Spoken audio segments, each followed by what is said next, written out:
The Minnesota Vikings will host the New York Giants on Monday, October 3rd. Mike Zimmer's job has been nothing short of remarkable with the bruised and broken psyche of the Minnesota Vikings. Last week could have been the team's breaking point with a trip to Charlotte to take on the Carolina Panthers, but the Vikings dominated on the road to improve to 3-0. Now Minnesota has a golden chance to go 4-0 on Monday Night Football. The New York Giants are hoping to spoil the party and pull off the outright upset as 5-point favorites. First-year head coach Ben McAdoo is off to a solid 2-1 start straight up and a 1-2 record against the spread. Through 3 weeks, the largest margin of victory in a Giants game is just 3 points. By the statistics, it seems like the New York Giants should be doing better. Eli Manning has completed 71% of his passes, and he has thrown for nearly 298 yards per game. But he has a 4-3 touchdown interception ratio and has been sacked 6 times. The running game hasn't given him a whole lot of help, and now Shane Vereen has been placed on injured reserve. Vereen was the leading rusher with 147 yards on the ground, and he has also caught 8 balls for 75 yards. Players like that are huge in today's NFL, so that's a big loss for the Giants. Fortunately, Victor Cruz has returned, and he seems like he's gradually getting back to the player he was.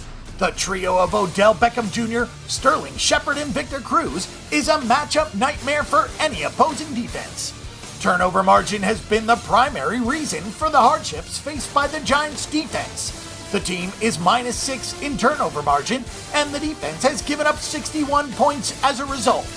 Opposing teams have scored on 48.4% of their drives against the Giants, with the help of short fields. The Giants have held opponents to just 3.2 yards per carry, which is second best mark in the NFL.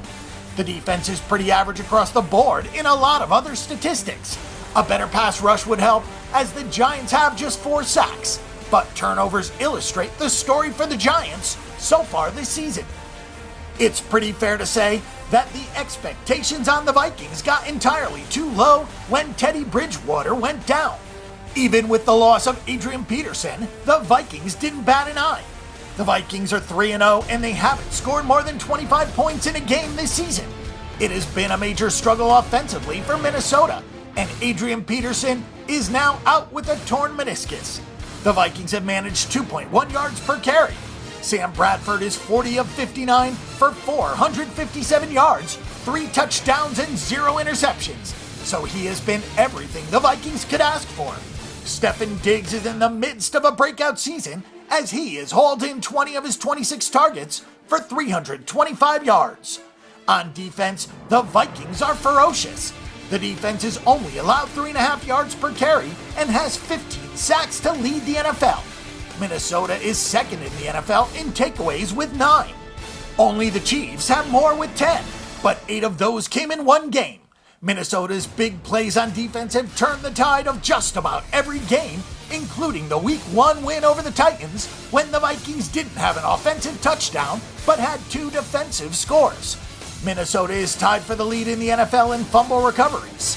If the turnover luck doesn't keep up, the plotting Minnesota offense may start to hold this team back. This line seems a little bit fishy, as the Minnesota Vikings should easily get the full 3 points, if not a little bit more, for home field advantage in a new stadium on Monday Night Football. If we conservatively give Minnesota 3 points at home, then the Vikings are only slightly better than the Giants on a neutral field. Odds makers seem to think this way, and maybe the assumption is that Minnesota's turnover luck regresses and the inefficient offense rears its ugly head against a Giants defense that has played well with all things considered. Our pick and prediction is to go with the New York Giants at +5.